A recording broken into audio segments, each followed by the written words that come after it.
పైచేయి సాధించేసాం భారత్ మీద, ఇన్ని క్షిపణులు పంపించాం, అన్ని క్షిపణులు పంపించాం అని చెప్పుకునే ప్రయత్నమా? ఈ దాడి కొనసాగించే ప్రయత్నమే చేస్తుందా?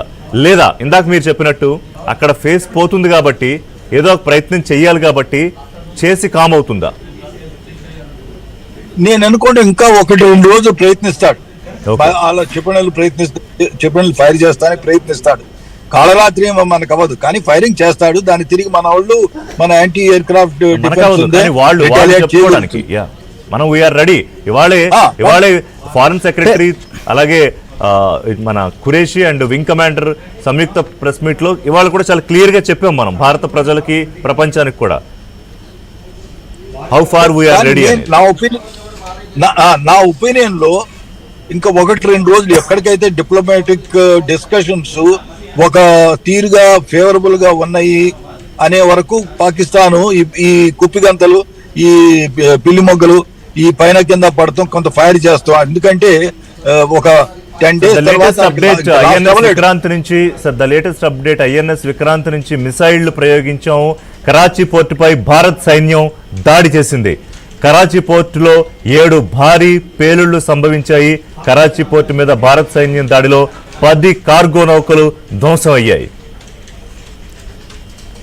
ఎస్ ఋషి, కరాచీ పోర్టే కాదు చాలా చోట్ల లాహోర్ లో కావచ్చు ఈ ఖచ్చితంగా దాడులు అయితే కొనసాగుతున్నాయి. ప్రస్తుతం మనం చూస్తే చాలా మంది పాక్ సంబంధించినటువంటి ప్రధాని కూడా సురక్షిత ప్రాంతానికి వెళ్లిపోయాడనేటువంటి వార్తలు కూడా వస్తున్నాయి. సో మొత్తానికైతే మాత్రం భారత్ తీవ్ర స్థాయిలోనే విరుచుకుపడుతోంది. కరాచీ పోర్టుతో పాటు లాహోర్, ఇస్లామాబాద్ అనేక ప్రాంతాల్లో ఏదైతే పాకిస్తాన్ దుశ్చర్యలకు పాల్పడిందో దాన్ని తిప్పికొట్టేటువంటి ప్రయత్నం సీరియస్ గానే చేస్తోంది.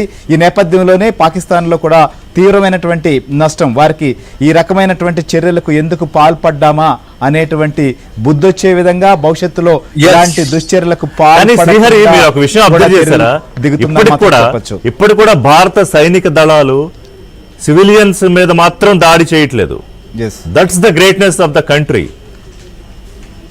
ఖచ్చితంగా మొదటి నుంచి కూడా కేంద్ర ప్రభుత్వం చాలా స్పష్టంగా చెప్తోంది, త్రివిధ దళాలు కూడా ఎక్కడా కూడా పౌరులకు నష్టం కలిగించం, పాకిస్తాన్ సంబంధించినటువంటి ప్రజలపైన మేము యుద్ధం చేయట్లేదు, ప్రజలకు నష్టం కలిగించట్లేదు, కేవలం ఎవరైతే పాకిస్తాన్ సంబంధించినటువంటి భూభాగంలో ఉంటూ లేదా పిఓకేలో ఉంటూ భారత్ సంబంధించినటువంటి అమాయకులైనటువంటి వారిని దాడి చేసి చంపేస్తున్నారో ఆ ఉగ్రమోకలను మాత్రమే అంతమొందిస్తామన్నారు. ప్రస్తుతం భారత్ సంబంధించి దాదాపుగా సరిహద్దుల్లో ఉన్నటువంటి ఇటు గుజరాత్ కావచ్చు, పంజాబ్, అలానే జమ్మూ, వీటన్ని రాష్ట్రాలపైన కూడా అక్కడక్కడ డ్రోన్ దాడులు చేసేటువంటి ప్రయత్నం, మిసైల్స్ వదలడం ఇలాంటి దుశ్చర్యలకు పాల్పడింది. కాబట్టి కొన్ని చోట్ల బార్డర్లో విచక్షణారహితంగా కాల్పులకు తెగబడింది. ఈ నేపథ్యంలోనే పాకిస్తాన్లో ఉన్నటువంటి ముఖ్య నగరాలు, సైనిక స్థావరాలు కావచ్చు, పోర్టులు కావచ్చు టార్గెట్ చేస్తుందని చెప్పొచ్చు. అలాంటి చేయాల్సిన పరిస్థితి కూడా ఉంది. నేను ఒక్క స్టేట్మెంట్, వెరీ ఇంపార్టెంట్ స్టేట్మెంట్ చెప్పాలి మీకు. పాకిస్తాన్ మన ఇన్ఫ్రాస్ట్రక్చర్స్ మీద ఫైర్ చేసి చాలా పొరపాటు చేసిందని ఆడికి తెలిసే విధంగా, ఎందుకంటే మనం యాక్చువల్లీ ఇంతవరకు ఏ ఇన్ఫ్రాస్ట్రక్చర్, ఏ పోర్ట్స్ కొట్టలేదు, కానీ ఆడి చేసింది ఒక బ్లండర్ అని తెలిసేలా. మీరు అన్నట్టు ఇందాక ఆల్రెడీ కరాచీ స్టార్ట్ చేసాం, బదార్ ఎయిర్పోర్ట్ పోర్ట్ స్టార్ట్ చేసాం, కొట్టాం. కనుక ఖచ్చితంగా ప్రతి కొన్ని selected infrastructure targets or strategic targets మీద ఆడు తిరిగి కోలుకుంటానికి కష్టమయ్యేటటువంటి డ్యామేజ్ చేసి కానీ ఇప్పుడు రెచ్చగొట్టి 2 నేషన్స్ అని మాట్లాడి కాశ్మీర్ కోసం పోరాడుతున్న సోదరుల వెనకాల ఉంటారని మాట్లాడిన వాడు పారిపోయాడు. ఆర్మీ చీఫ్ సరే కుటుంబం ముందే పంపించేసి ఆర్మీ చీఫ్ పారిపోయాడు. లేదు ఖచ్చితంగా ప్రతీకార చర్య ఉంటుంది, రక్తానికి రక్తం చూస్తా ఉన్న ప్రధానమంత్రి పారిపోయాడు ఇప్పుడు. అండ్ ద లాస్ట్ 3 days నుంచి చూసుకుంటే పాకిస్తాన్ చేసే ఫన్నీ కామెంట్స్, సిల్లీ కామెంట్స్, పలు అంతర్జాతీయ మీడియాలకు ఇస్తున్న ఇంటర్వ్యూలో సోషల్ మీడియాలో చూశానంటాడు రక్షణ శాఖ మంత్రి. So that is the level of Pakistan.